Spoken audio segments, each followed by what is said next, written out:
শ্রী গুরুচরণ কমলেভ্যো নমঃ। বৃন্দাবন পরিক্রমা, তীর্থযাত্রা, হরিদ্বার পুণ্য পরম পবিত্র তীর্থ ঋষিকেশ, হরিদ্বার, নীলকণ্ঠ মহাদেব, গঙ্গোত্রী সব চলছে, কিন্তু বৃন্দাবন কিন্তু আলাদা। আমার গুরু মহারাজ বলতেন, কথাটা মনে রাখবেন, তীর্থে গেলে কি হয়? পাপ নষ্ট হয়, পুণ্য সঞ্চয় হয়। আর ভগবানের ধাম বৃন্দাবনে গেলে কি হয়? বলে সংসারে যে মোহমায়া না, অদ্ভুত ব্যাপার। এটা আমার শত্রু, এ আমার মিত্র, এ আমার বন্ধু, এ ভালো, এ মন্দ, এই যে জগতে নানান বিবাদের মধ্যে জীবনটা ফেসে আছে। দেখছেন রাজনীতিতে কত জটিলতা, দেখছেন মানুষ কত রকমের হতে পারে, ভেবে দেখেছেন? কোটি কোটি টাকা চুরি করেও স্বাদ মেটে না, রুগীর জীবন নিয়ে ছিনিমিনি খেলতেও মানে কোনো দ্বিধা বোধ থাকে না। এই প্রোগ্রামগুলো আমিও শেয়ার করি আপনাদের, আপনারা দেখে থাকবেন। কি ভয়ঙ্কর, কি নিষ্ঠুর, কি নির্মম আমাদের মায়েদের প্রতি, আমাদের স্নেহময়ী কন্যা সদৃশা সেই মেয়েদের প্রতি যেসব দুরাচরণ হয়ে চলেছে, তার প্রতিকার আমরা আর কি করব বলুন? আপনারা সবাই পজিশনে থেকে কিছুই করতে পারছেন না। কত যে লুকোচুরি খেলা এই জগৎ, মিথ্যা মোহময় জগতে একটা লোককে মেরে কি লাভ হয়? একটা মানবের চরিত্র হনন করে, একটা জীবনকে নষ্ট করে, একটা উদ্বেগ অশান্তিকে ভেতরে তৈরি করে, মানবের প্রতি নিরন্তর ভেদভাব, স্বার্থ চরিতার্থ করবার মানসিকতা, দরিদ্র দুঃখী জনের সেবা না করে, শঙ্করাচার্য বলছেন দীন জনায়চ দেয়ম বিত্তম, দীনজন দুঃখীজন দরিদ্রকে অবশ্যই সাহায্য করা উচিত। সাহায্য তো দূরের কথা, কোটি কোটি টাকা কামাই করেও শান্তি নেই, ভেতরে অদ্ভুত অশান্তি, উদ্বেগ নিরন্তর, মানব চেতনা বড় ডিস্টার্ব। বাংলাদেশে যেসব হিন্দুরা আছেন তাদের গলায়, প্রত্যেকের গলায় দেখবেন মালা আছে, তারা তাও সবাই সনাতন হিন্দু ধর্মে তুলসী মালা ধারণ করে তারা। কিংবা ঠাকুর বাড়ির এলাকা যেটা, অর্থাৎ হরিচাঁদ ঠাকুরের যে গ্রাম, হরিচাঁদ ঠাকুর তো ঠাকুরনগরে এসেও একটা বিরাট ধাম বসিয়েছেন, কিন্তু বাংলাদেশে যে ঠাকুর বাড়ির এলাকা, সেখানে সব সনাতনী হিন্দু ধর্মের লোকেরা, তাদের উপরে কি পরিমাণে অত্যাচার হচ্ছে। সবাই আওয়াজ তুলুন যে হিন্দু রাষ্ট্র হতে হবে। এটা যদি হিন্দুকে বাংলাদেশ থেকে চলে আসতে হয় আমরা আশ্রয় দেব, কিন্তু ভারতের মুসলমানকে সব বাংলাদেশে চলে যেতে হবে। পাকিস্তানে যত হিন্দু আছে সব চলে আসুক, কিন্তু ভারতে যে 23-24 কোটি মুসলমান আছে সব পাকিস্তানে, বাংলাদেশে চলে যেতে হবে। এর জন্য ঘরে ঘরে প্রত্যেক ব্যক্তির মুখে মুখে এই আন্দোলন ছড়িয়ে যাওয়া দরকার।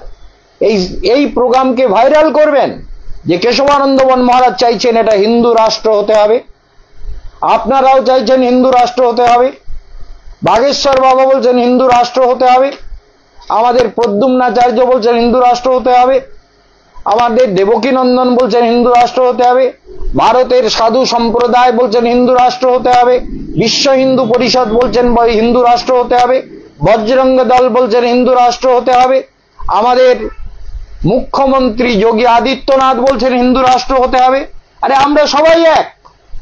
আমরা তো কাউকে, মুসলমানকে তো আমরা এই ভারতবর্ষে মুসলমানকে আমরা কটা লোকের মুন্ডু কেটেছি বলতে পারেন? কটা লোকের মুন্ডু কেটেছি আমরা? কিন্তু মুসলমানরা হিন্দুদের কাটছে, মেয়েদের অত্যাচার করছে, চরিত্র নষ্ট করছে, অন্যায় করছে, পাপাচার করছে। মুসলমান, ইসলাম কখনো ধর্ম হতে পারে না। এত দুরাচারী, পাপাচারী, কপট, মিথ্যাবাদী, ধূর্ত, পরকে হত্যা করা, এবং তাদের যে শিক্ষা, তাদের যে কোরআনের আয়াত, সেই আয়াতের যেসব বাণী আল্লাহর বাণী বলে ওরা চালায়, হযরত মুহাম্মদের বাণী বলে যারা চালায়, এই সব পাপিষ্ঠগুলোকে পৃথিবী থেকে সরানো দরকার। কারণ এই পাপিষ্ঠগুলো হয় পাকিস্তানে যাবে, না বাংলাদেশে যাবে, আর হিন্দুগুলো ভারতে আসবে। এটা হিন্দু রাষ্ট্র হোক, হিন্দু রাষ্ট্রে সভাস্থান সবাইকে। আর হিন্দু রাষ্ট্র যদি না হয়, তাহলে ভারতে যত হিন্দু আছেন কোথায় যাবে ভাই? এরপরে কোনো জায়গা নাই, তোমার জীবন হবে ছাই, মুখে তোমার ছাই, বুদ্ধি তোমার নাই। যে হিন্দু রাষ্ট্র একটাই তো ভারতবর্ষ ভাই, ভারতবর্ষ ছাড়া তো আর কোনো হিন্দু রাষ্ট্র নেই, হিন্দুর সত্তা নেই। তাই ভারতবর্ষকেই যদি আজ এইভাবে কলুষিত করে, ভারতবর্ষে যদি ইসলামের অত্যাচার, সেদিনকে কালকে দেখছিলাম ফেসবুকে, হিন্দুর বাড়িতে তালা বন্ধ করে দিয়ে মুসলমানরা চলে গেছে, বলে সব আমাদের বাড়ি, তোমরা ছাড়ো। চিন্তা করুন, এই সব অত্যাচারের প্রতিবাদ আপনারা করবেন, এগুলো আপনাদের সবার দরকার। আজ না রাজনীতির নামে যারা ধূর্তামি করছে তাদেরকে ক্ষমা করবেন না। আমি তো কি বলবো, আমি না রাত্রে যখন চিন্তা করি, চিন্তা করতে করতে শুধু মনে হয় কেউ তো আমার না, কেউ তো নিজের না, কার নামে বলবো? আরে মুসলমানের মধ্যেও তো আমার ভগবান আছে, সেটা তো মুসলমানরা বোঝে না, হিন্দু তো বোঝে। ওই জন্য মুসলমানের উপরে কঠোর অত্যাচার হিন্দু করতে পারে না। হিন্দু ধর্ম বলে যে মুসলমান কেন, একটা কুকুরের মধ্যে, ওরা যাকে হারাম বলে শুয়োর, শুকরের মধ্যে, শুকরও পিবা, শুকরের মধ্যেও নারায়ণ আছে, শুকর রূপে নারায়ণের আবির্ভাব।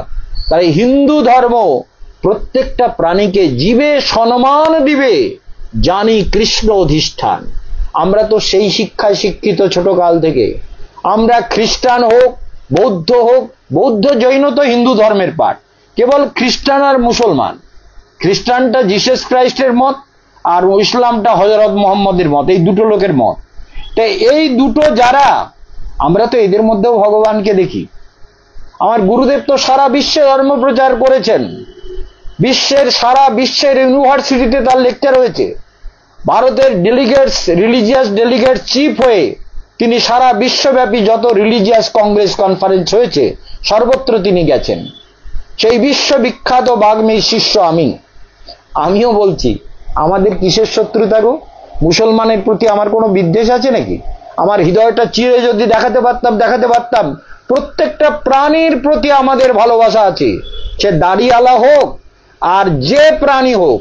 তবে মুসলমান ধর্মের নামে যেসব কুশিক্ষা, কোরআনে যেসব কুশিক্ষা দেওয়া হয়েছে, যে যারা আল্লাহর ইবাদত করে না তারা সব কাফের, আর কাফেরকে হত্যা করলে কোনো গুনাহ হয় না, তুমি জান্নাত পাবে, হুর পাবে, এই সব কুশিক্ষা যারা দিয়েছে সেই পাপীদের বিরুদ্ধে আমার বলা।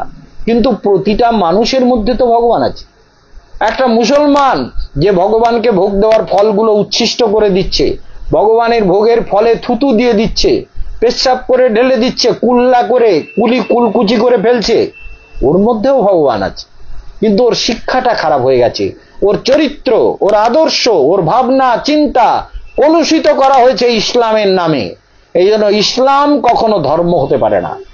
কিন্তু সনাতন হিন্দু ধর্ম বলে জীবে সম্মান দিবে। চৈতন্যদেব বলছেন সমস্ত জীবে, এবং প্রতিটি প্রাণীকে সম্মান দেবে, প্রতিটা প্রাণীকে ভালোবাসবে।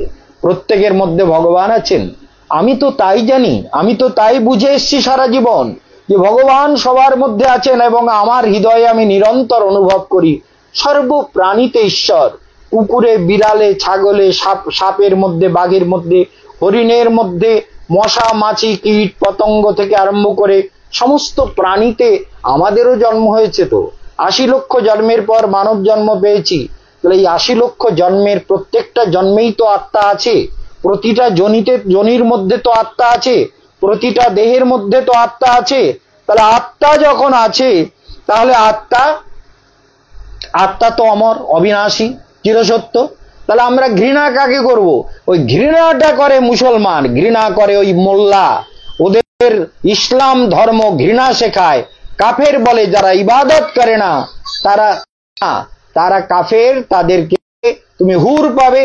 এইসব দুর্ভাগ্যকর কথা ইসলাম ধর্মের নামে জগতে প্রচার হচ্ছে, তার প্রতিবাদ করুন, হিন্দু ধর্মকে প্রতিষ্ঠা করুন। করুন এবং সবাই সবাইকে শেয়ার করে দিন। আজকের এখানে বিশ্রাম।